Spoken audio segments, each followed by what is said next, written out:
WTO அதாவது world trade organisation எப்படி வந்துச்சு உருவாச்சுன்னு பார்த்துடலாம்.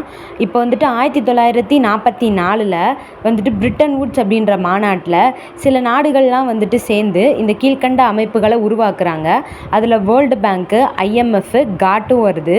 இந்த வேர்ல்டு பேங்க்கு, IMFோட தலைநகரம் வாஷிங்டன்லையும், இந்த காட் அமைப்போட தலைமையிடம் வந்துட்டு ஜெனீவாலையும் வந்துட்டு இருக்குது. இந்த காட் அப்படின்றது general agreement on tariff and trade.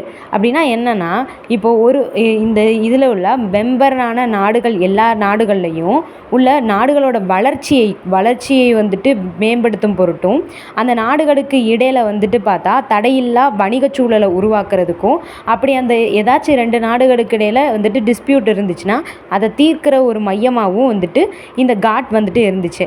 ஆனால் இந்த காட்டுக்கு வந்துட்டு பார்த்தா அந்த அளவுக்கு வந்துட்டு பவர் இல்லாமல் ஒன்லி வந்துட்டு இந்த சிக்கல்களுக்கு வழிகாட்டும் ஒரு நடுவராக தான் வந்துட்டு இருந்தாங்க.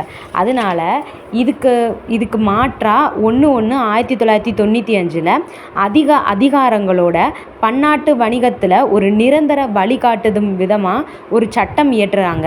ஸோ அதன்படி தான் இந்த வேர்ல்டு ட்ரேட் ஆர்கனைசேஷன் வந்துட்டு தொடங்கினாங்க. இதோட தலைநகரம் வந்துட்டு ஜெனீவாவில் தான் இருக்குது. இந்தியா வந்து காட்லேயும் சரி WTOலையும் சரி ரெண்டுத்துலேயுமே மெம்பராக இருக்காங்க. WTOவில் இப்போ கரண்ட்டாக 166 உறுப்பு நாடுகள் வந்துட்டு இருக்குது.